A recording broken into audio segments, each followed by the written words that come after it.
welcome everybody. My name is Matt Hardy. Sorry for being a little bit late. I was on another call dealing with risk management. Thanks. My name is Matt Hardy. I'm the Program Director for Planning and Performance Management at AASHTO. And I want to welcome everybody. We had 257 people registered for this one. Welcome to the 36th webinar in the AASHTO FHWA Transportation Asset Management Webinar Series. Today's topic is a review of the Initial State DOT TAMPs that were submitted in 2018. I'm guessing many, if not most of you, have contributed to the development of an initial TAMP in 2018. And today we'll be discussing work on the complete TAMPs that are due later this year in June. I hope I have that date correct, but I can't keep things straight in my head sometimes. But I think that's in June, basically, is when you have all the state DOTs have to have their full TAMPs submitted to US DOT. We've presented webinars in this series every 2 months going back to 2012 on a variety of topics related to asset management. We just finalized our next slate of webinars for the remainder of this calendar year through 2019. We'll have full details at the end of today's presentation on that, but among the topics include communicating the TAMP and stakeholder engagement. This one was important because we had a high turnover in governors, new governors coming in, new leadership at many state DOTs. So I think it's important to sort of talk about how do you communicate the TAMP, the purpose of the TAMP and everything to new leaders coming in. Advanced technologies in TAM, the consistency review process, and then many more. So please stay tuned for that. For more information on these webinars and all of the TAM webinar series, you can visit tam-portal.com. That's tam-portal.com. From there, you can click on TAM events in the main menu to register for any of the webinars. On the website, you will find archives of previous webinars with links to videos, slide decks, all that good information, contact information. So if you see something that you like and you want to contact the person, hopefully they are more than willing to sort of answer your questions about that. As always, if you have any suggestions on future webinar topics or questions for today's presenters during the actual webinar, please submit your comments, questions using the webinar's Q&A feature. Today, it's a special for today, I guess. We are making time for an extended Q&A because we think that this is such a sort of important and interesting topic to those that have to develop their final TAMPs. That FHWA paid for the analysis of these initial TAMPs, and I think that many of the states probably want to learn, what are good examples, what are ideas and concepts and stuff like that they might want to take from others and kind of apply it to their final TAMP when that is due. We will try our best to sort of answer all those questions as best we can. But again, please use that Q&A feature on your phone. I just want to give a big thank you again to Steve Gay over at FHWA for partnering with AASHTO on these webinars, and especially for this one. We heard from the TAMP community back at the TRB annual meeting that this analysis was going on and that it would be really valuable for the states to kind of hear preliminary analysis. We know that the analysis that Shobna and Gordon are doing is not finished, but at least to get some of the highlights, to get some of the preliminary findings and everything is really valuable. So we appreciate, Steve, your flexibility in doing this, and also to Gordon and to Shobna for being able to attend a last minute and that kind of thing. So thanks again. I think that pretty much covers the logistics for today's webinars, how you can access other webinars. With that, I'll turn it over to Yana Park of Spy Pond Partners, who will say a few more words of welcome. So Yana, all yours. Thanks, Matt. I'm Yana Park of Spy Pond Partners, and I'd like to welcome all of you who have joined us today to learn more about the initial TAMPs and the process of preparing your complete TAMP. We've covered many topics over the course of these webinars. With today's webinar, we're changing up the format a bit. We're fortunate to be getting an update and high-level observations from the FHWA research team conducting a review of the Initial State DOT TAMP. We're getting an early look at the results of this review based on review of approximately half of the initial TAMPs, in order to make sure that you have a chance to benefit from the findings in preparing your complete TAMP due in June 2019.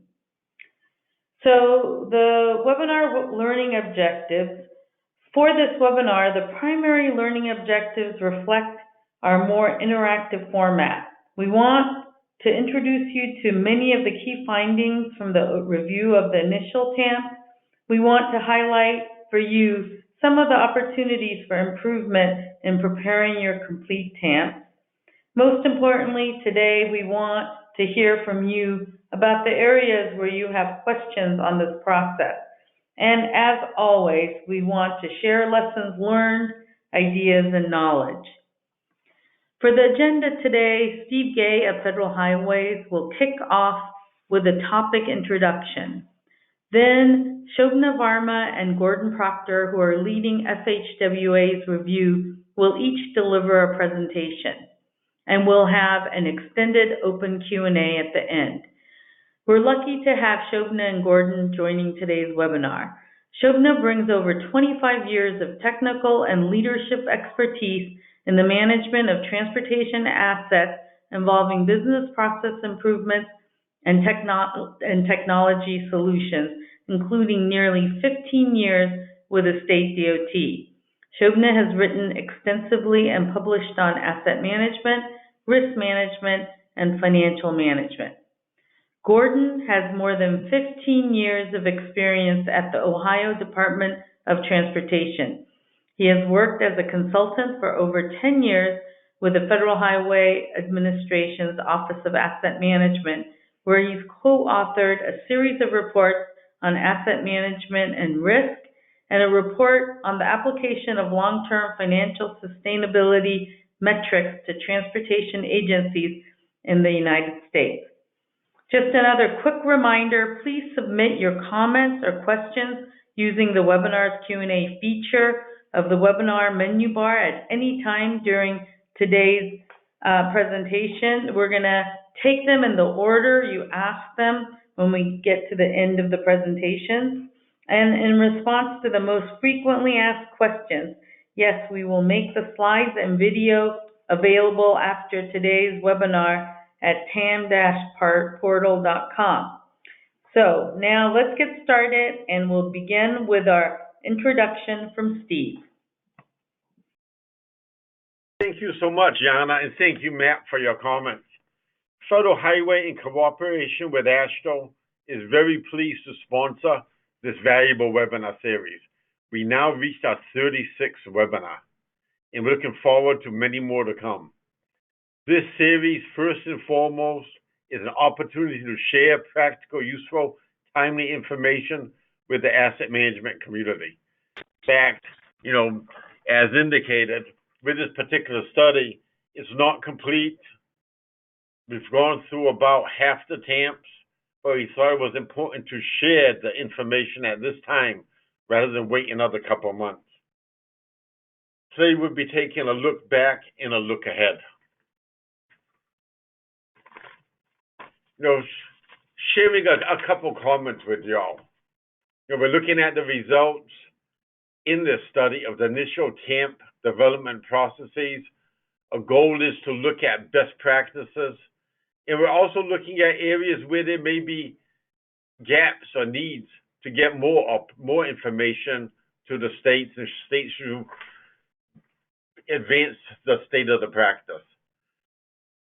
I want us to back up a moment and address a couple items that states and federal highway offices have been asking us. And one of them, if you go to the Federal Highway Asset Management website under guidance, you're going to see a new handbook that was posted late last week, and it pertains to life cycle planning with a focus on pavements and bridges.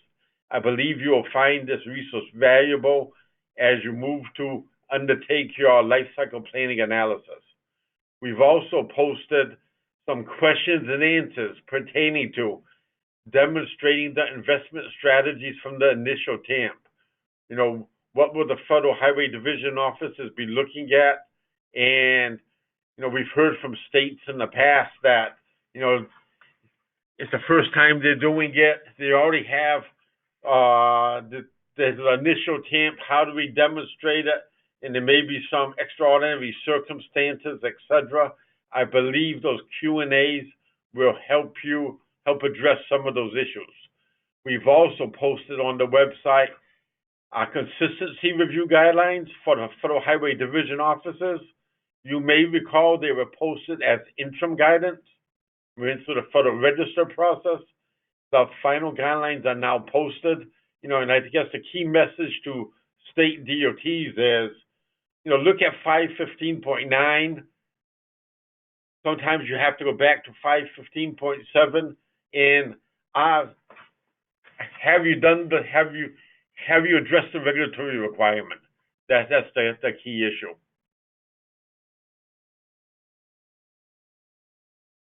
We're looking forward at having the complete TAMPs, which are due later this year. As Matt indicated, they're due on June 30th. And looking at today's webinar, state DOTs and others may be picking up some ideas of what they could include in their asset management plan. And I know we have 4 or 5 months until June 30th. There may be areas where you pick up some ideas. It's not too late to do that.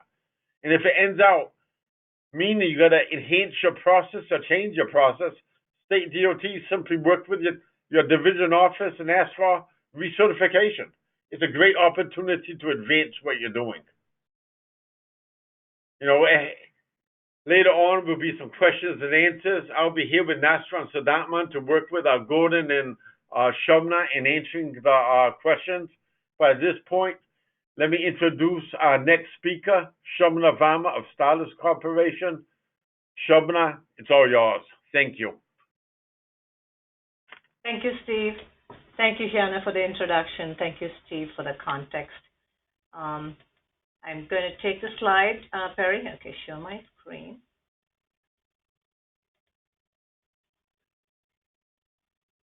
There you go. Thank you. Thank you, everyone who's participating in this webinar. We appreciate your involvement, and we understand that you're looking forward to the information we're sharing with you today. Before I start getting into the common findings, let me explain how we approach this assignment to provide you context. We tried very hard to make our review objective. To do that, we adhered very closely to the Asset Management Rule 23 CFR Section 515. And as you can see on the slide, we broke the rule down into 95 separate categories.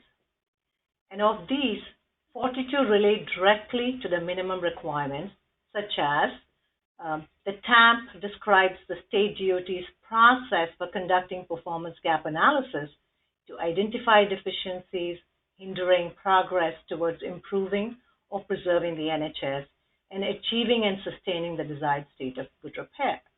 In this context, what we look for is whether a performance gap process was described and if it led to identifying of deficiencies. And if it did, we gave it an affirmative value of 1. Because all of the TAMs are certified, nearly all of the minimum requirements were met.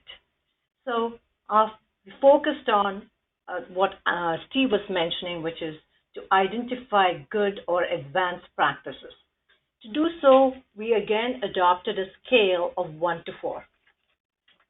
And what we looked for in these advanced asset management practices is demonstration that processes influenced decision-making or that the process were mature. The value we assigned to those particular questions increased as the maturity or the decision-making impact increased.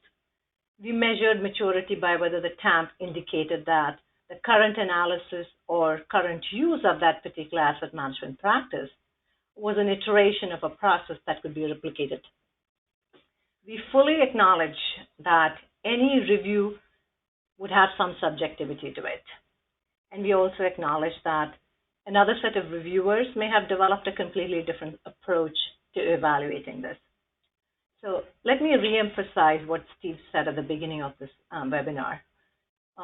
We were not reviewing the TAMs for certification. We were tasked to look for good practices that may be of interest to other states. And by identifying practices that have iterated over time and which were shown to drive agency decisions, we believed those practices merited a second look as possible good practices. We also looked for action that indicated an extrapolation or perhaps an expansion of current minimum practices.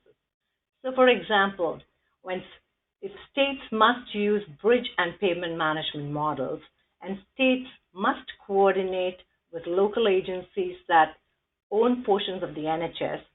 So an advanced practice that we tried to identify was if states were helping local agency NHS owners with data collection, modeling, adopting of asset management practices. And when we saw this, we said such a step seemed to us as a likely way in which state DOTs and local cooperation on the NHS may evolve in the future. So we looked for examples of it already occurring, and so that FHWA could explore that practice further. So in a later phase of the project, FHWA will decide which state practices to examine in more detail because they're promising, and our review is only an initial scan of all the TAMPs to suggest ones that FHWA may want to review as good practices that it could share with other states. So the review process itself, I want to take just a second to explain, is that we know from our personal experiences that many states have additional good practices that they apply. However, many of the TAMs only address NHS payments and bridges and only address the required elements of 23 CFR 515. Therefore, many good practices and processes that exist nationally will not be captured by our review. Again, our assignment was to really review the TAMs and not to generally find good processes outside of the asset management plan process. So as we go through this, you might find that you have processes that are not highlighted here just by virtue of the task assigned to us. Touching upon some of the highlights of the initial TAMP that we have reviewed, here's a quick summary. You can see from this particular chart that 26 of the TAMs addressed only NHS payments and bridges, and another 26 addressed all state payments and bridges. And within that population of 26, we found several additional assets were also included in the asset management plan.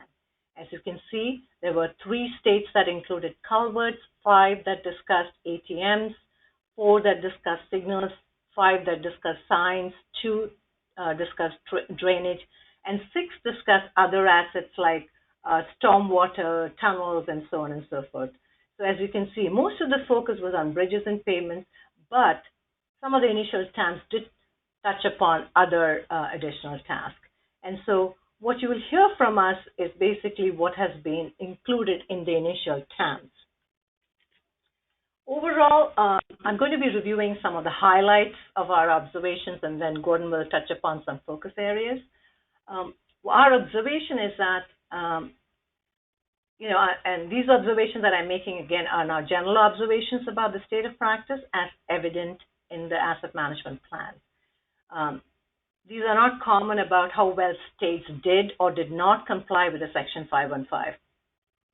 But in general, what we see is as you read the TAMs, they represent a national expression of widespread understanding of the asset management.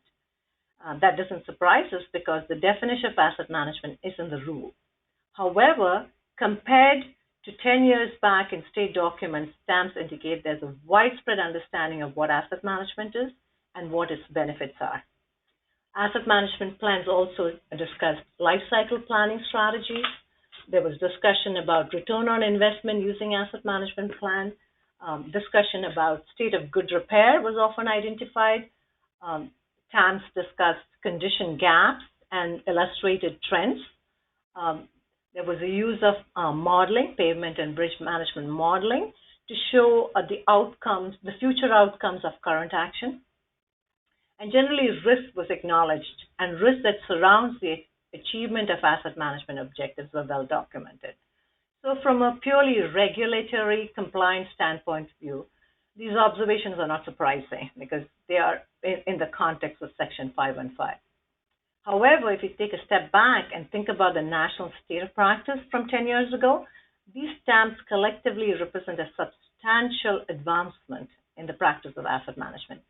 The 52 TAMPs that we reviewed, we touched upon, include many examples of good practices that are implemented and proven by states to be effective. From the TAMPs, we think FHWA will be able to identify many good practices and to also document that the state of practices is advancing nationally. To give you an overview of what we mean when I say widespread understanding, nearly all of the TAMs reviewed expressed a good understanding of TAM as a comprehensive process for applying good data and lifecycle planning practices to manage assets for reasonable lifecycle cost. The quote that you see on the right is from one of the asset management plans. And here the state is saying it wants to incorporate lifecycle planning into its programming, and shift away from a worst-first approach. This is a common sentiment seen almost universally in all of the TAMs that we reviewed. So in short, it seems that the agencies understand it. The message about asset management from all of the TAMP reviews seems to be very well received. Now, touching upon the return on investment aspect of what was communicated in the TAMs, several of these TAMs included analysis that documented really financial savings, improved conditions as a result of asset management. The chart that you see shows two ways of spending the same amount of money on pavements over 10 years. One shows a worst-first approach, that's a dark blue, and it's compared against a preservation approach. And what the state is communicating here is that if it followed a worst-first approach, it would reduce its pavement percentage per pavements to about 13.5%. However, if it applied an optimized preservation approach, it would have 6.9% poor. So what is communicating here is that deficiencies will decrease, and there will be significant improvement applying asset management strategies as against a worst-first strategy. What the state has noted in its asset management plan is that this 49% reduction, it is touching upon about 2,380 lane miles over the 10-year period when applying an asset management strategy as against a worst-first strategy. This is an example from another asset management plan. It summarizes the types of pavement interventions that this particular state uses to sustain its condition for a reasonable cost. What the table shows is the types of treatments, their cost, and their expected life. In the last column, what it talks about is the equivalent uniform annual cost for each option expressed in terms of dollars per lane mile per year. So this particular information is used to compare the long-term cost of one pavement preservation strategy versus another, and to determine the best management practice relative to risk of pavement failure. The state estimates that by 2025, when its asset management treatments are fully deployed, it will save $80 million annually in its pavement and bridge program as compared to a worst-first strategy. This next slide shows another sentiment on the life cycle planning that has been expressed by a DOT, where it's communicating the fact that to minimize life cycle cost of infrastructure, it's applying asset management and it's maximizing its value within the constraints of its fiscal funding scenarios. This particular slide is, again, it's the graphic, and these steps seem to capture what the state describes. It starts with the targets for payments and bridges and with the funding level that are influenced by the model recommendation. Then it has a bridge and a pavement model which produces this optimized program. And this particular recommendation is then made available to the districts, and this is based upon the total available funding. And the districts then select projects from this list of optimized program that's submitted to them. And the headquarters then does a QA to check the district's program and to ensure that it reflects the model's recommendations in terms of types and the amount of treatment.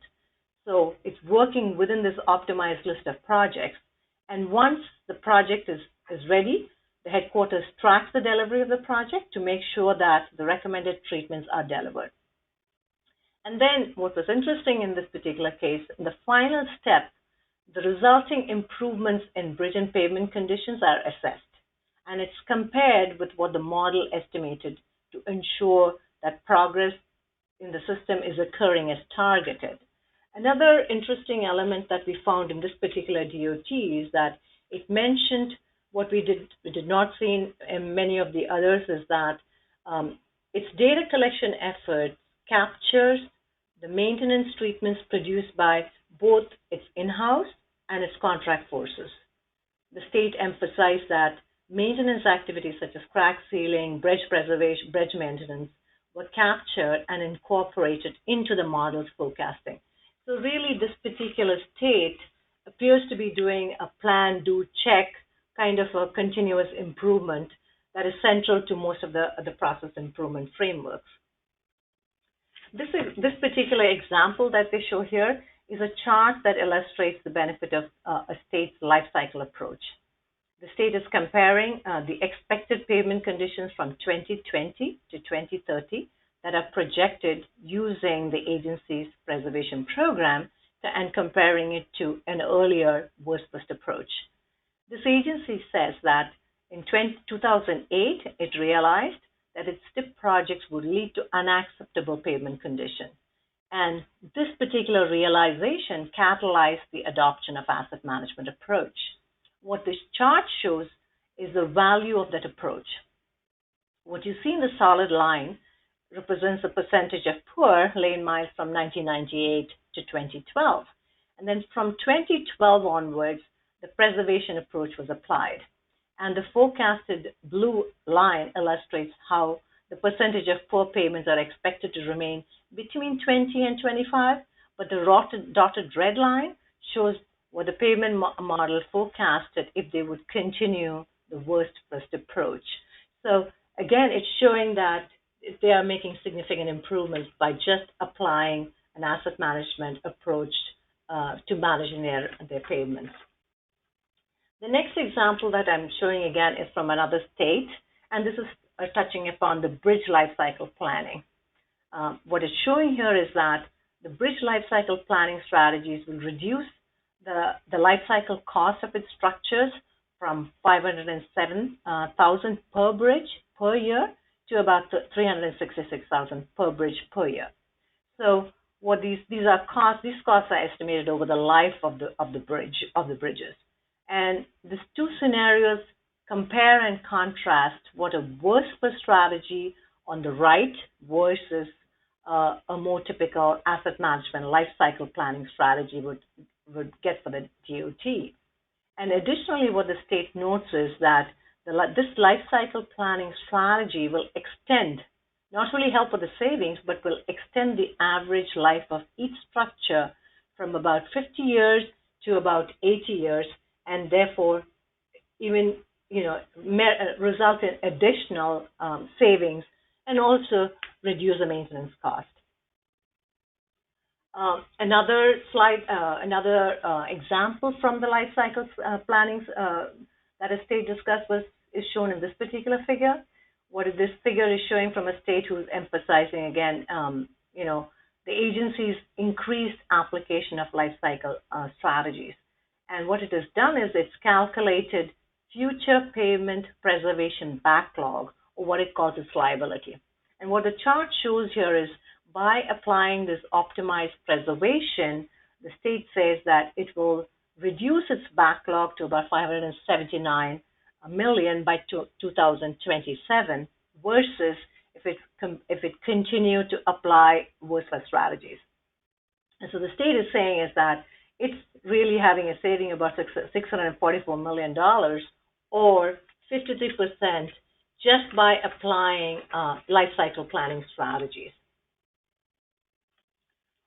Another example on the benefits of applying life cycle planning is demonstrated in this particular slide, where the state is saying that the poor conditions on its deck, you can see, is reduced by about 47% when it applies preservation strategy, life cycle planning strategy, versus when it applies a worst-first strategy.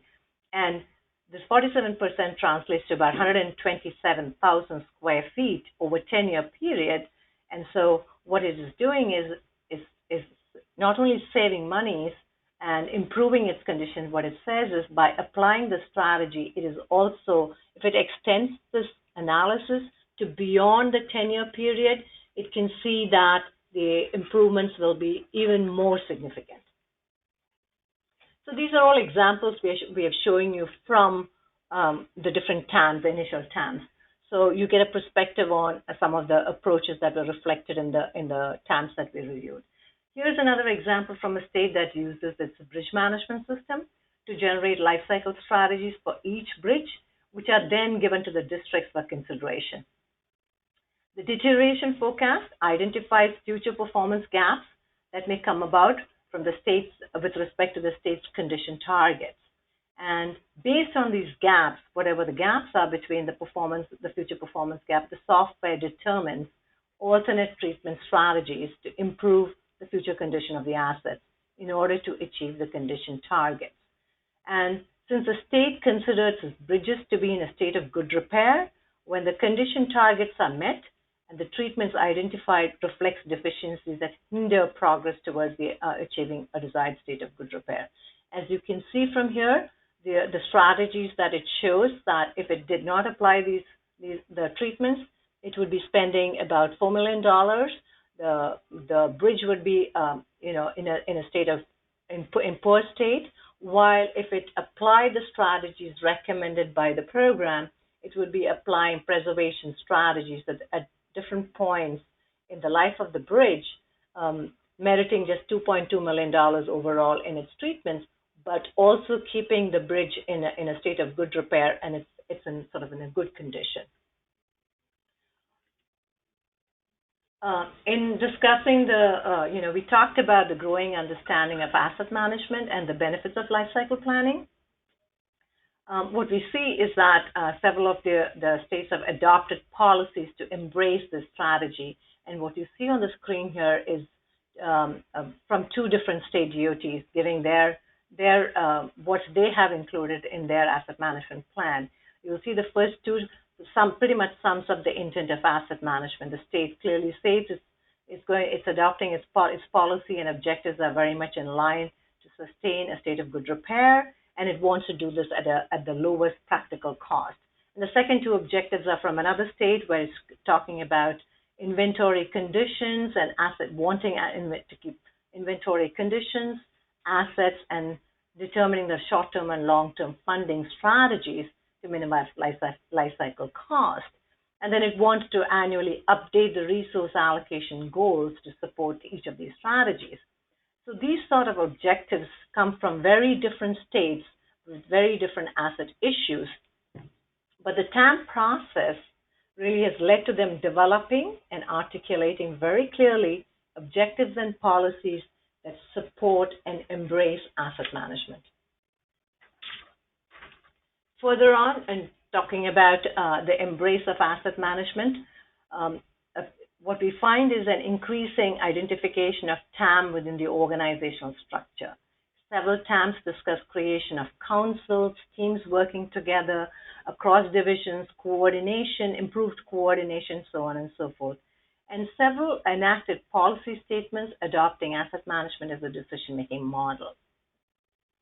We also found that there were structures and policies in some case regarding data policies, data structures, all aligned to support asset management.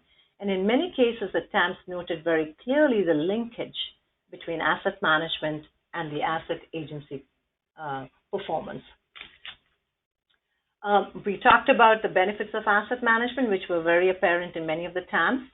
but also states discuss the implications of financial shortfalls in many of them. This is one such example.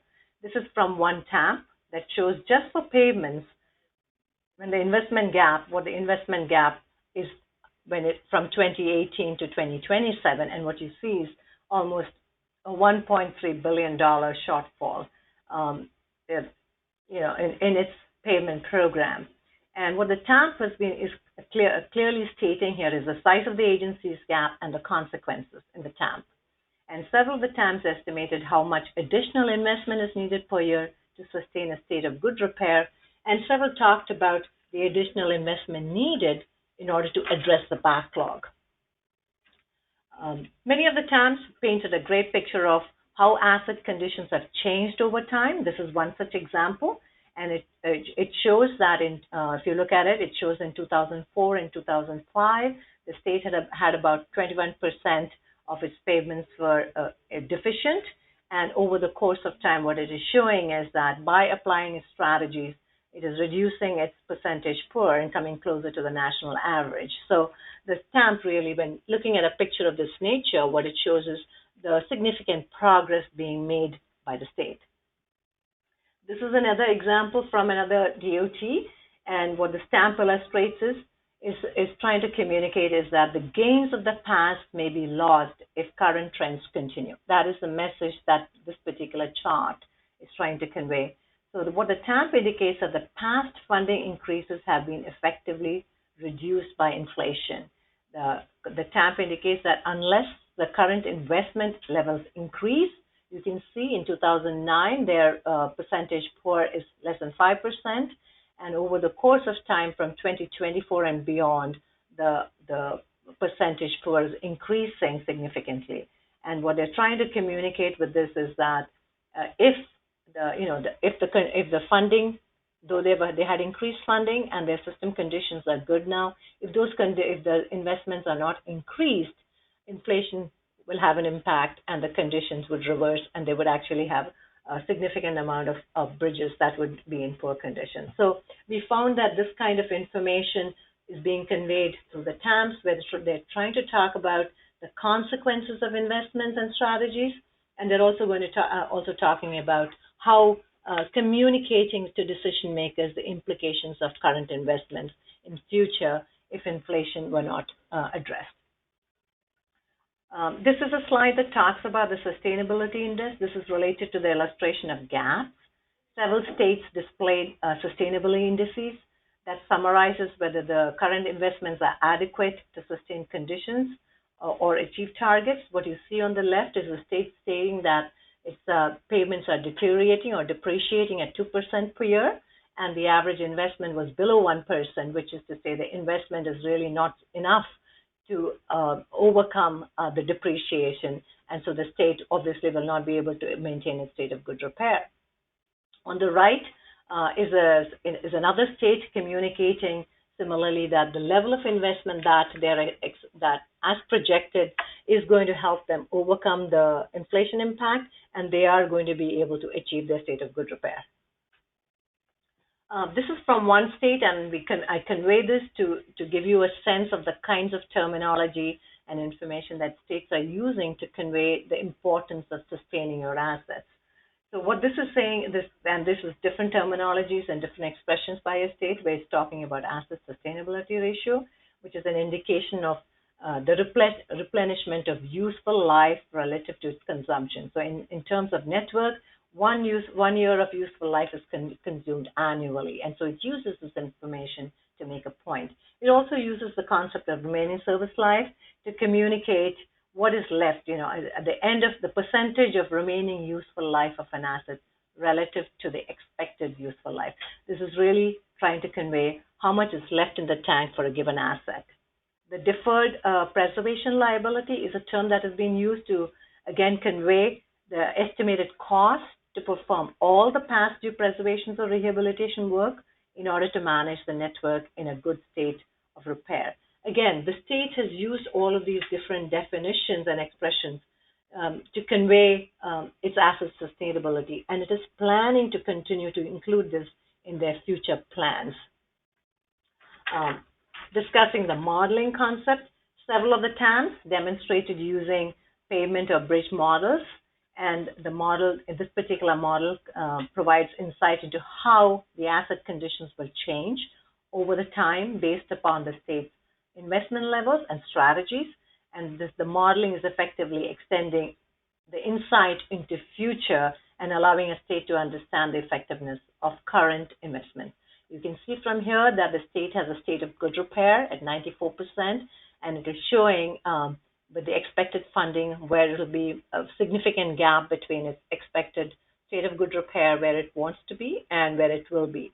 So this modeling again can, helps communicate the impact of investments and what is really needed in order to achieve a state of good repair. This is, again, a complex slide, but the information I want to convey is relatively simple here. This is one decision tree which has been adopted by a state that is in the process of implementing DRM. And you see the decision tree shows the optimization strategies for bridges. It takes into consideration the deck, the superstructure, the substructure, so on and so forth.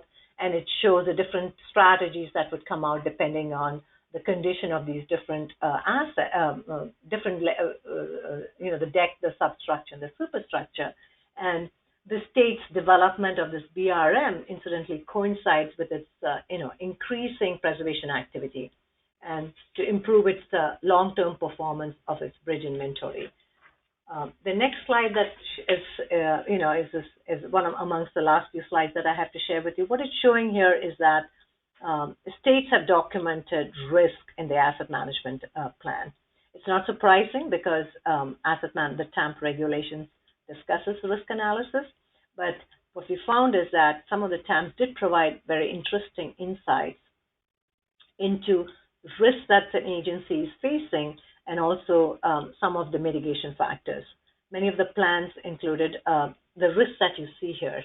They talked about construction inflation and the importance of the mitigation of monitoring them and its implications on the asset management plan. Several talked about the uncertainty of funding. This was a common risk that most of the plans had. Some talked about climate change. They talked about the impact of storm events, rising sea levels, higher temperatures were mentioned in the TAM. I think when Matt started the conversation, he talked about the change in leadership in many of the DOTs, and we found this expressed in several of the TAMs. They noted that the current administration, they noted, was supportive of asset management, and were trying to provide adequate funding levels and ensuring the assets were in good condition. But they had a sense of risk associated with the new leadership and did not know, what would be coming in the future. And what we found interesting was this concern prompted them to note as a mitigation factor the need to continually promote asset management and really to bring the benefits of asset management to the forefront of discussions and to educate and inform new leadership about the benefits of asset management. That was amongst the external risks we talked about. What we found about the internal risks that many of the state DOTs mentioned, and this is from one of the state DOTs mentioned that they have about 1,000 lane miles of concrete that was more than 40 years old, and this was posing a particular risk and needed to be mitigated. And if it did not, it would lead to excessive cost in the future. Now, they also noted that they had about 246 bridges that were 80 years or older and needed to be addressed. The state talked about 23 SCOW critical bridges that needed mitigation. Another state talked about the lane miles on the verge of rapid deterioration needing attention and attention, so it did not have to degenerate to a point of requiring extensive replacement. Another state also talked about decks that were more than 20 years old. So what you see is that several states have in their asset management plan indicated or made reference to external as well as internal risks and potentially some of the mitigation factors. In conclusion, to my slide deck, what I wanted to convey is that what we found from our initial TAMP really shows an overall good understanding of asset management. Several of the states discussed return on investment, life cycle planning, some states use the state of good repair to even show gaps that they had and what needed to be done in order to bridge those gaps. States clearly talked about performance gaps. They used trends to illustrate it. Modeling, both pavement and bridge modeling were used to show what the implications of current action would be in the future. There's a lot of examples about using the benefits of using asset management strategies versus worse-first strategies. And as you saw, risks were acknowledged across most of these. Having said that, in our review, we also found several examples that reflect areas of future focus. We understand that states may not have put in their initial asset management plan a lot of the information their practices that they are applying in practice, but they have not been reflected in the asset management plan. And what Gordon will do he will summarize some of these areas of focus. Again, note that these are based on really the initial TAMP reviews. And as Steve noted in his introduction, these are areas where you have an opportunity to follow up with Steve and Astron if you wanted to avail of any technical support from them. With that, I will hand over the discussion to Gordon. Gordon?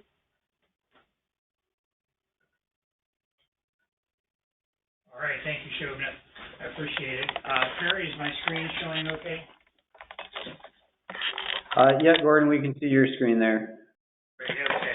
All right, as Shobna said, I'm going to talk about some areas of future focus, and we describe these as areas that, based upon our review of the TAMPs. Hey, Gordon, I'm sorry to interrupt you, but the audio is breaking up just a bit more than in the intro. Okay, will do. That sounds great. I'm going to talk about are ones that, from our review of the TAMP, the states are indicating these are areas where they are probably going to put increasing focus, or where there may be areas where states perhaps struggled with some of the regulatory requirements that were in the asset management rule. So those are going to be my areas of discussion. And there were about seven of those areas that we identified. The first was the incomplete list of, let's see, Barry, it doesn't, I'm trying to get it to advance here. Your slides up if you're not able to control it, but we should be looking at your own screen right there. Right, we are, and if you click the little arrows, perhaps it will advance. If not, I can pull it up on my screen. Yeah, because it's not advancing. Perry, can you give control back to my computer and Gordon can use mine? Sure. Yeah, why don't we do that? Great, thank you. Yeah, the areas we're talking about here are ones that we think probably get some increased attention in the future. And we want to emphasize this is by no means an exhaustive list, and it is somewhat subjective on our part. But these are the 7 areas that I'm going to talk about that we think perhaps, based upon our initial review, will be needing some additional attention in the years ahead. First, I want to talk about the management systems. As Shobhan has said, there are some very robust, mature management systems evident in the TAMPs. They were used to estimate program needs. They appeared to meet the requirements of 515.17. They appeared to be very strong, very robust management systems. Others, on the other hand, you can tell were still under development. Some said it'll be 2020 or later before they're fully operational. And bridge management in particular seems to be a challenge for some of the states. These are values that we generated. I want to stress these are not federal highway numbers because federal highway doesn't certify the asset management systems.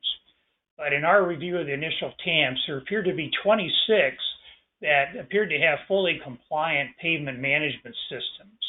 They either said they were compliant and demonstrated it, or the TAMPs had sufficient analysis in them that you could tell they met the 5 requirements of the rule.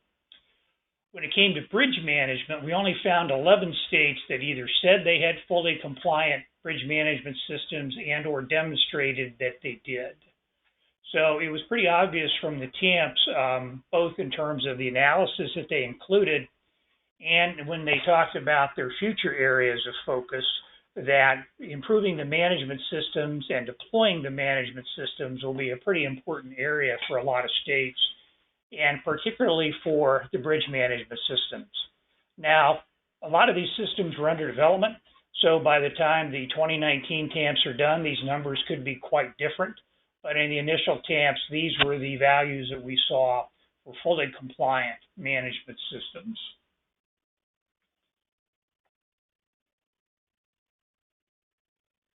Yeah, we're trying to get it to advance here.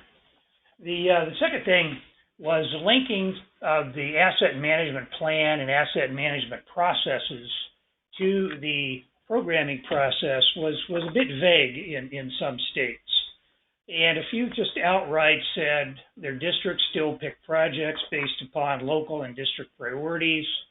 A couple said they still rely on programmatic splits, that it wasn't obvious that the management systems and the asset management program was necessarily driving the investment strategies. At the same time, there were some that showed very clear connections, and so it wasn't always obvious to us that the asset management plans were influencing or informing the planning process that led to the STIP. Another thing that was missing in some of the TAMPs, or maybe quite a few of the TAMPs, was a discussion of the 5 work types that are specified in the rule. Now, nearly every financial plan and investment strategies would have line items for pavement and bridge amounts, except for a few that said they were passing on those for the initial TAMPs and developing them for the final TAMPs. But even for the ones that had developed investment strategies and financial plans, there were very few, probably just a handful, that really broke out the expenditures by the 5 initial work types. So we suspect that in the months and years ahead, there'll probably be more discussion and more focus on how to demonstrate compliance with the work types that are called for in the regulation. As Shobhan has said, a lot of the TAMPs did a very, very good job of demonstrating what the risks are to their achievement of their asset management objectives. Even though the risks were documented, it was hard in a lot of cases to see that the risks were really integrated into decision making. It appeared that in a lot of cases a workshop was held, risks were identified, but it was really sort of non-committal as to who would manage the risk and how they would manage them.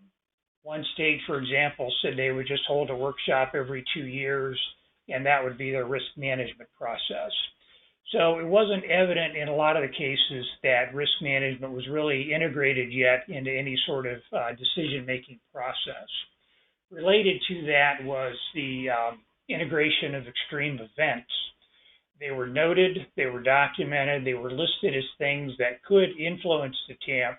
It was difficult in most cases to see how concerns about climate or extreme events were necessarily influencing the asset management decision-making process. Next on asset valuation, this is a new thing, so it's probably not surprising that it wasn't a big decision factor, but only a few states indicated that asset valuation was a decision-making factor. In most cases, it was listed. Few cases, it was just a table or a paragraph with no further discussion about it. You really didn't get the sense that asset valuation had gotten a lot of traction in the initial TAMPs.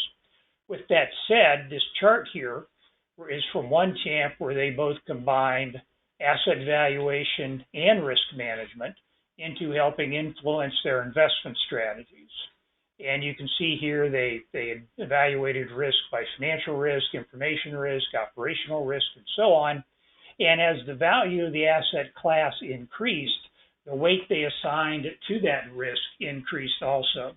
So this is one of the few examples where we saw asset valuation really sort of driving any kind of decision-making factor.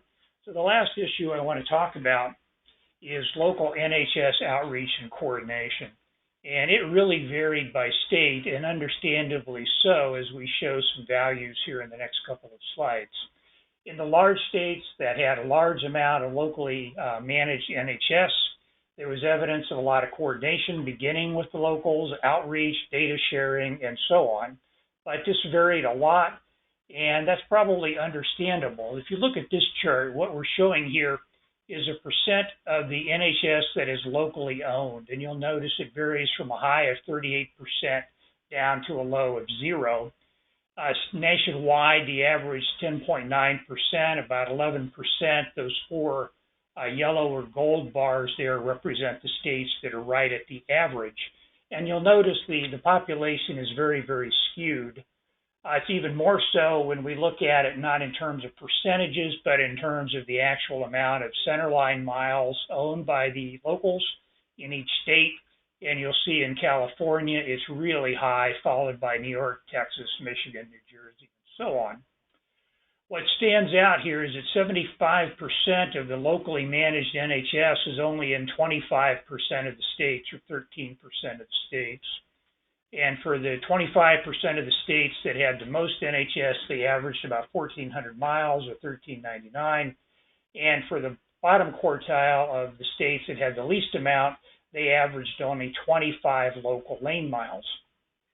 If you look at this chart, though, closely, you'll see a disproportionate amount of the lane miles are in only a few states, but it is a lot of lane miles.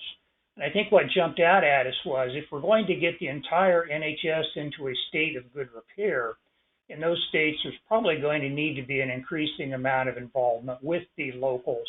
And that was evident in a lot of the TAMPs that had that. But it looks like it's an embryonic issue and one that probably will get a lot of focus in the years ahead. Just want to draw your attention to a few fun facts that, 19,000 lane miles in the NHS in California were locally owned, and 11,658 of those were under the control of one Southern California Association of Governments. What was interesting was that MPO had more NHS lane miles than did the 6 smallest states combined. So if we're going to get the NHS into a state of good repair, in a lot of places, we're really probably going to have to engage local governments to help with that. Not so much in the states with the smallest amount. The smallest quartile of states averaged only 25 miles of NHS. And as you can see, in a few states, it was very negligible how many miles of NHS were under local control. So in conclusion from that issue, and I'm about to wrap up here, and we'll turn it back over for questions, this issue of local NHS coordination is probably going to be an issue in the focus for those states that have a lot of NHS managed by the locals, that achieving the NHS sustainability is probably not possible without engagement from those locals. But for a lot of the states, this is probably a less important issue and one that they're not going to be focused on quite so much. So with that, Hiana and Perry and Steve, Matt, we'll turn it back over to you for any further questions and comments. Thank you, Gordon. Thank you, Shobna. So that concludes our presentation for today. Thank you to all our, I'm on the wrong slide. Sorry, guys. So we are at the Q&A part, and if you have any questions, please add them to the Q&A feature of the webinar tool, that menu bar that's in front of you, and we're going to take them in the order that people provide them. And I think right now we have 7 questions in the queue, so I'm going to just start with the first one, and I think if it's clear who the question is directed to, I'll direct it to Shobna, Gordon, Steve, or Nastaron. If it's not clear, you guys can decide and chime in. All right, so this first question comes from John Pregler, and he asks, please discuss the role of data governance, policy, and standards across agency systems in successful TAMP reporting. So I'm going to direct that to Steve and Nastaron.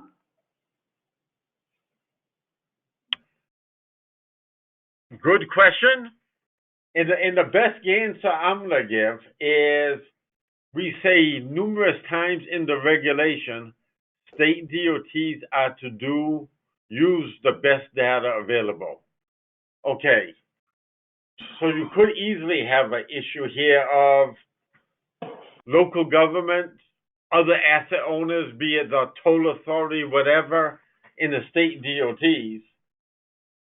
We're hoping that, realizing that the data collection standards that came out with PM2, and you certainly have it for bridge inspection, and that state DOTs are also putting together their data collection plan for pavement data, that the data is being collected uniformly and consistently throughout the state, and hopefully that's addressing the issue you're raising.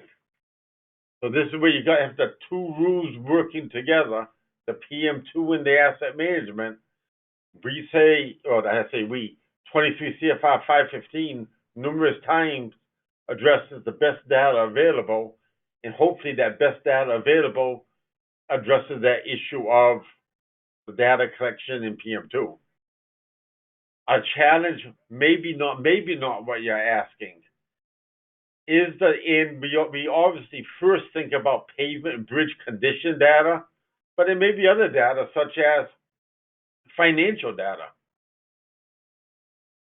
And that may be a work in progress in some states. I know one state DOT was meeting with the locals, first the local agencies or others. They weren't sure which roads were on the NHS. They've communicated that, and they've also communicated that the locals are to provide funding data back to the state DOT. So with that in mind, and as I believe Gordon mentioned in his presentation, state DOTs should get processes in place on how to best ensure the best data possible. Hopefully I addressed the question. Does Nastra, Gordon, Shubna have anything to add? Just briefly, Steve, that there were maybe, half a dozen of the TAMPs that specifically said they were going to be improving their data governance and that they were actively working on it. So I think it is an issue, and there probably are some TAMPs in some states out there that have practices that other states may want to emulate or be aware of, and we could pull those out. There were states that clearly emphasized that as being important and something they were focusing on as part of their improvement strategies. All right. I think my opinion on that is it really depends on how much data is a challenge and is an instrument that is going to help you with the implementation of your TAMP to the state that you need to get to. And so then it becomes a much more important component of your TAMP. All right, let's move on to the next question. So this is a question from Helene Roberts, and her question is, given all of the progress we have made nationally with asset management, how does the U.S. stand internationally? How does our current or near future state of practice compare with international leaders? So let's start with that with Stephen Nastron, and if Gordon Chobna, if you have an opinion on this, you should answer it as well. So I'll address it from one perspective, and then I'll come to Gordon and Shubna, and I know Gordon, I'll come to you with some of your experience from what you saw when you were on the former international technology scanning reviews, etc. I'll say this, leading up to the final rule, etc., Federal Highway, in cooperation with AASHTO, had a couple international scanning reviews that looked abroad at international best practice pertaining to asset management. One was done in the mid-2000s, and one in the early 2012 or 2013. And some of the leading countries around the world are New Zealand, Australia, Canada, the UK, and certainly a few other European countries. And there's also an international infrastructure guide. As Federal Highway, in cooperation with AASHTO and NCHP, developed the AASHTO guide for asset management, a lot of what we had seen abroad was used as background literature search, etc., and we tried to capture best practice. And we also were involved in international committees such as PIAC on asset management. And as the final rule was being developed, we were looking at some of the preliminary material as the ISO standard was being developed. That's the international standard on asset management. Okay, that's that as background. I'll say, as we address and look at the requirements of inventory, risk, life cycle planning, financial plan, and investment strategies, these are common practices that you're going to see around the world. I would say having 52 states having TAMPs, we're in a very good position that way. There are some countries, such as New Zealand and Britain, they require all locals to develop asset management plan. You know, that's certainly something that, from where I sit in Federal Highway, that's something that we would never get involved in, but that's what's happening there. But I'll say, realizing the different levels of maturity in the time of doing asset management, areas such as life cycle planning, financial plans, some of the risk analysis are more mature than what we have. You know, some of you may have heard me say in the past, when we were working with one of our Australian colleagues, for every 2 times he would say the word asset management or the asset management plan, he'd probably say 3 or 4 times the financial plan, and that relationship of how they work together and the analysis involved with the financial planning side of things. So hopefully that addresses the issue. Gordon, Shovna, anything to add? Gordon, just that, you know, 2010 I got to do a scan, and right before MAP 21, and we looked at performance management and asset management internationally. At the time, you really got the sense that some of the Australians were ahead of us. In reading these TAMPs in their totality, the good ones are as good as anything we saw over there at that time. So you really get the sense that we've caught up. Now, we haven't had the opportunity to go back to Australia in recent years and look at what they're doing now. But the ones that, you know, the good practices that Shobana talked about appeared to be as good as anything we saw when we were reviewing the Australian and British practices, the New Zealand practices back in the early, around 2010. Thanks, guys. All right, let's move on to the next question. This question is from Steve Arnado, and the question is directed at Gordon and Shobana. Has the consultant team seen a consistent application interpretation of preservation? Several slides reference optimized preservation. Is the analysis including all treatments or a preservation-only analysis?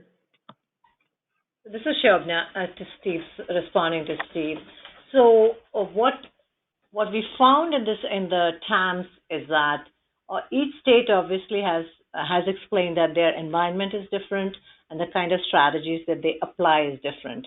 So with that as a context, they each have their own concept of what constitutes preservation and what constitutes different types of work, you know, maintenance, so on and so forth.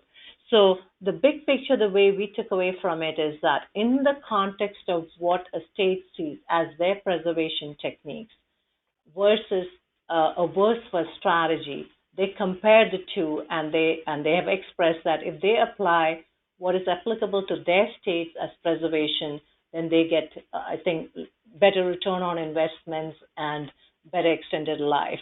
But across the board, when you compare all of the asset management plans in this initial set of TAMs, we did not find a common pattern which says all of these trades across the board use the same set of strategies or treatments that they would call preservation versus minor rehab versus major rehab. So, but in the context of their own definition of what constituted preservation, they would show a comparison between applying a preservation versus a worst best strategy. I don't know if that explained what Steve wanted.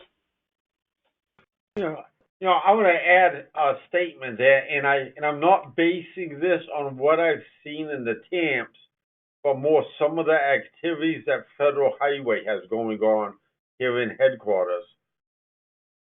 I believe the area, a lot of the focus is with some of the preservation groups, entities seem to be, maybe the how to do it or what to do, but not how it focuses into life cycle planning. I believe there's a need out there of capturing better how to best manage those asphalt, concrete, composite pavements, different types of bridges, and where preservation fits in, when's the best time to do it, how is it going to add life, how many years of life, the costs, etc. I think there's a need in that area, and maybe even the TAMPs that are, as states are developing their final TAMPs, if that area can be addressed a bit stronger, I think that could be beneficial to all of us. All right, let's move on to the next question from Karen Miller. Question for Federal Highways. Last year it was mentioned that a new checklist would be available to use for the final TAMP with the same required elements, but perhaps just slightly revised. Is that located in the TAMP Annual Consistency Determination Final Guidance Steve talked about at the beginning of the webinar? Yes. Yes, if you go to the Federal Highway Asset Management website, under guidance, you're going to see the consistency, the final guidance for division officers to undertake consistency review, and using words that may not capture it all well. You see the items that talk about required elements. It's basically a checklist. Are those items being addressed? All right, thanks, Steve. The next question is from Matt Hobreck, and the question is, will the 95 criteria that Shobna mentioned be made available sometime very soon? It'll probably not be very soon, because the earliest we'll see anything is the spring, and there's some case. As part of this contract, the contractor will also be providing technical assistance to states, and we're developing case studies. So we will provide something as soon as we can, but you're still at least a few months away, and it will be shared with you, but it probably will not be out in time to really affect your TAMP. If somehow I can get out the information that talks about the criteria, etc., and I got to be careful that it's not taken out of context, that will be shared. But, okay. So something I did not say in the beginning, but Shobna did. The information from this study is not being used was not used at all pertaining to certification of processes, and it is not being used also with regard to the approval and all that's going to be taking place this summer.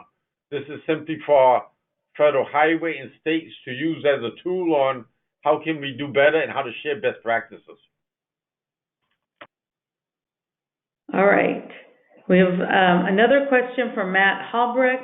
On Gordon's management system summary, is he saying only 26 of our 52 DOTs have pavement management system, or is that 26 out of some other denominator of the TAMPs they have reviewed? Yeah, Matt, that is 26 out of 52. We were pretty narrowly looking for, did their TAMPs document that they met the 5 requirements of, I think it's 515.17. So maybe their management systems did meet those requirements, but the TAMP didn't indicate it.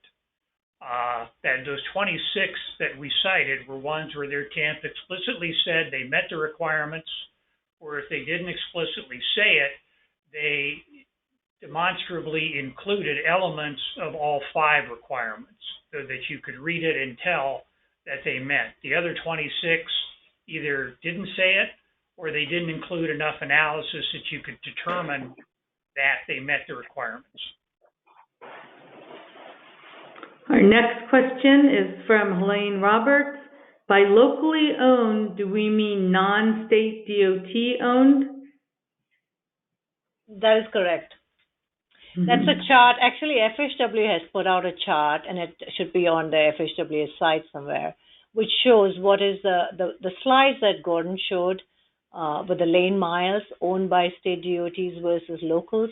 It's basically a summary of the lane miles of the NHS that is owned by the local agencies, and that's not managed, not the DOTs. So I believe what it's capturing, Helene, and this is from the FHWA Office of Policy's website from the highway statistics, is locally owned may not mean by a local government, it means by a non-state DOT owned and managed. So I believe it would capture from a toll authority, but I can come back at you and ask, based on what you saw from New Jersey, does that seem to include the toll authority area or not? Because I'm not positive how the highway statistics guys define that locally owned. All right. The next one is from Matt Hobreck. When will the results of the review that Shobna and Gordon are working on expected to be available?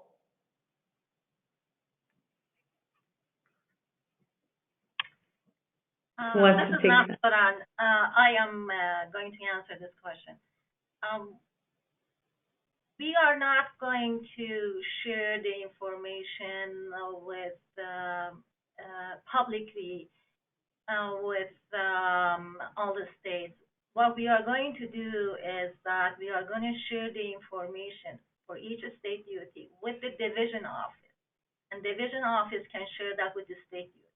So they can look at the result of the analysis just for their own state, not any other state. What we will be sharing with everybody is basically the best practices. And that's going to be, of course, available to everybody. We are going to post it online. And we have another activity that is providing assistance to the states that we feel that they need to enhance their TAM substantially. And again, those states, it depends. I think 5 or 6 states. And again, we have to wait until the study is finished, and we can determine what those states are. And that should be, like I said earlier, in the next few months, determine what those other states are.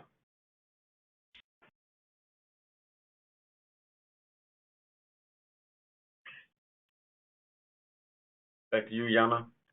Oh, sorry, I was on mute still. All right, our next question is from Magdi McHell, and it's, can you discuss good examples of agencies of how they handle life cycle planning and investment strategies for off-system NHS? Some are owned by cities, counties, toll road authorities, etc. Yeah, this is Gordon, and I think that the simple answer is no, we can't. And I don't think that's for a lack of trying. I think it's just such an emerging issue that none of the TAMPs yet indicated they had any sort of mature process yet that could be demonstrably called successful.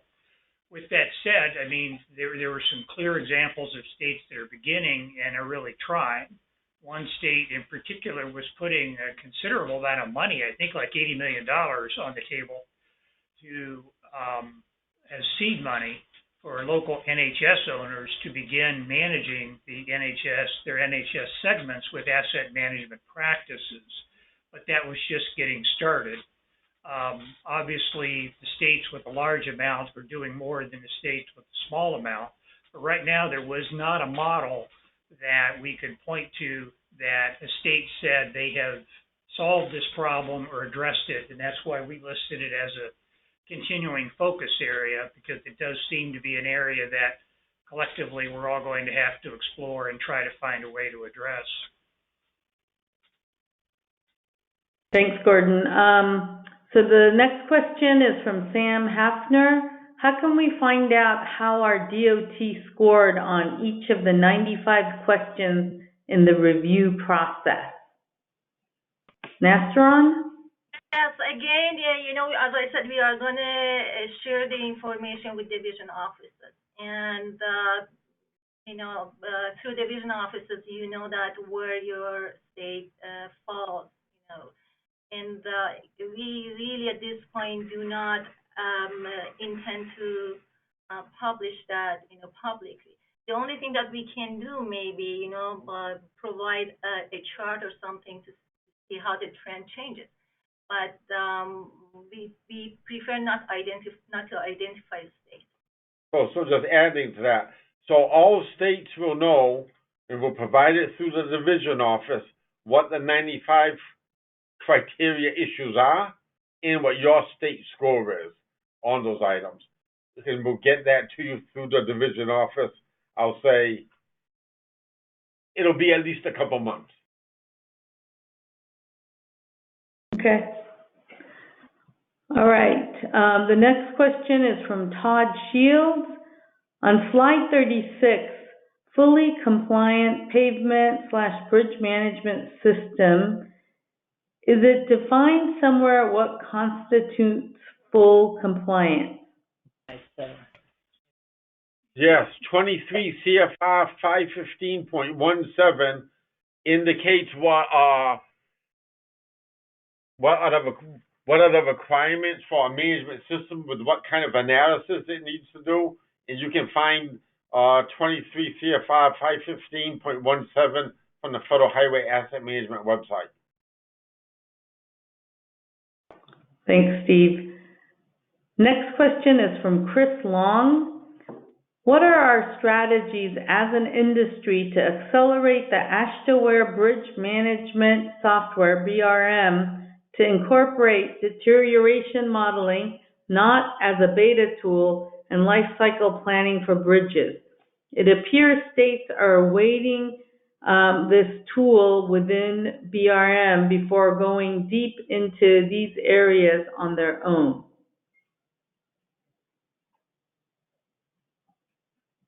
Steve? I'm unable to answer that question. I believe that question is better for somebody who's involved with BRM or AASHTO, or if it's some other management system, because there's other bridge management systems out there that someone may be familiar with, is to address it. I'm not in a position to answer that question. I apologize. Matt Hardy had to go off the call, but maybe we can ask him to check in with the AASHTO folks to respond to that. All right, our next question is from John Baker. One of the stated goals was to look for good practices.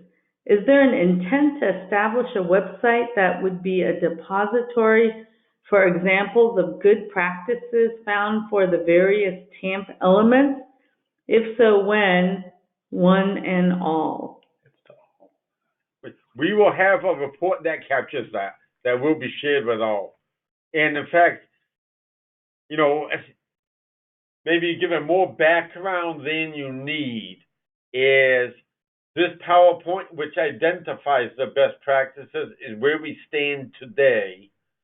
We'll try to have something after all 52 I have been reviewed. We'll have a final report. One of the issues that is, you notice we did not identify states. And one of the issues that was pointed out to me, because certainly I'm sensitive to the fact of, let's say, state X has a good practice. State Y could say, I think our practice is even better. Why didn't Federal Highway or the contractor identify that state? So that's a little bit of a challenge from where we sit in the sensitivities that sometimes come back at you. So I don't know how to handle that best. So if you have ideas, come and tell me on how identifying specifically in the report who is the best practice in it. But we will be identifying best practices in some cases. Let me ask something in here. I just want to make sure that everybody understands that this particular project is not going to identify all the best practices. And within this contract, we are going to identify 5 to 7 best practices. That could be focused, one best practice on life cycle, one could be focused on just asset valuation. So it's not that we are going to cover all the elements included in the TAM. And we don't have a lot of luxury in here to adjust everything. So between 5 to 7 practices that we are going to select, and each one of them is going to be focused on one particular element. And those would be in the case studies. Yes. And in those case studies, you would have the states identified. Hopefully that answers your question there, Sam. Yeah, and maybe when those are available for public consumption, they can go on the AASHTO TAM portal where there are other practices that will be up there. So that will be what the goal will be. There is ads, Yana. Absolutely, our goal is to get the most information out there we can, which we're able to do, and to make it available as soon as we can. But we need to be sensitive to facts like privacy, etc. And so, but yes, we plan on getting information out there. And when will the case studies be available? I'll say summer, maybe. Okay, all right. And then I think this is the last. Okay, there's one more, but we'll see if we can get there. This is from Helene Roberts. What are the reasons cited by the state DOTs for the lag with the bridge management systems? It seems like a common issue nationally. Shobna and Gordon? Yeah, this is Gordon. They really didn't say. People didn't really elaborate on it. They didn't say there was any particular impediment. But it was obviously from the numbers, it was common that they were struggling with it. But they did not come back and enumerate a list of issues that were impediments to them. They just said that they were evaluating different systems that were on the market, or that they had contractors on board to help them get it up and running, or that they had a plan to get it up and running. But they didn't come back and list a particular list of issues that they said needed to be addressed. It was kind of across the board in terms of what stage they were at on getting the systems up and running. And then, this is Shobna, and some states didn't mention anything about a bridge management system, having one. So, we had no way to identify if they did have one, and their TAMs did not the initial TAMs did not elaborate on it. And as we started the discussion, one of the things that we were saying is that we could only summarize what was in the asset management plans.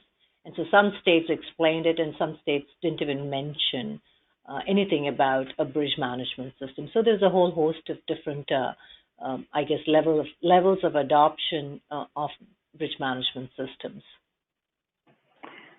All right, we're right at the end. There's one last comment/question. I'm not going to ask for a response, but I'm going to read it because I think it's more important to share the comment. This is from Chris Long. Local owner NHS funding. There's a high potential for competing interests on local NHS funding where the state may be providing some funding for an NHS project but the local agency would rather use that funding on a non-NHS project of higher need. How can we set up a system to eliminate this competing interest? So I think we can ponder that. I just want to say thank you to everybody. The next webinar is going to be held in 2 months on April 10th at the Wednesday at 2 p.m. Eastern Time. You can see the set of topics that are coming up. These were determined by the combination of the AASHTO Subcommittee on Asset Management with the TRB Asset Management Committee and with Federal Highways. So thank you, everybody, and just go ahead and visit tam-portal.com to get a recording and the slides from this webinar. Thanks. Thanks to Gordon, Shobna, Steve, and Nastron. This is a terrific webinar. Bye. Thank you, everybody.